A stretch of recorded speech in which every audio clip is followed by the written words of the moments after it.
Jack ড্যানিয়েলসের প্রস্তুতকারক brown ফোরম্যানে CEO লসন whitening বলেছেন, কানাডার প্রদেশগুলো যখন আমেরিকান মদ দোকানের তাক থেকে সরিয়ে ফেলছে, সেটি শুল্কের চেয়েও খারাপ এবং ট্রাম্প প্রশাসনে আরোপিত শুল্কের তুলনায় অসামঞ্জস্যপূর্ণ প্রতিক্রিয়া। কানাডার কয়েকটি প্রদেশ মার্কিন প্রেসিডেন্ট ডোনাল্ড ট্রাম্পের আরোপিত শুল্কের প্রতিশোধ হিসেবে মার্কিন মদ দোকানের তাক থেকে সরিয়ে ফেলছে।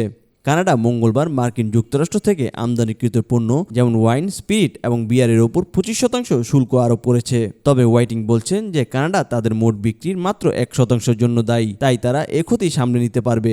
এবছর এখন পর্যন্ত ব্রাউন ফোরম্যান যুক্তরাষ্ট্র, কানাডা এবং ইউরোপের চাহিদা কমে যাওয়ার কারণে ক্ষতির সম্মুখীন হয়েছে, যা মেক্সিকো ও পোল্যান্ডের মতো উদীয়মান বাজারের শক্তিশালী বিক্রয় সুবিধাগুলোকে ক্ষীণ করেছে।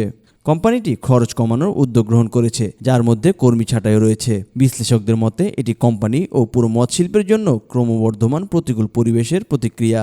নিট বিক্রয় আগের বছরের তুলনায় 3% কমে $1.4 বিলিয়ন দাঁড়িয়েছে, যেখানে এলএসইজি এর সংগৃহীত তথ্য অনুসারে বিশ্লেষকরা $1.7 বিলিয়ন অনুমান করেছিলেন। ব্রাউন ফোরম্যান 2025 অর্থবছরের জন্য 2% থেকে 4%-এর মধ্যে নিট বিক্রয় বৃদ্ধি আশা করছে।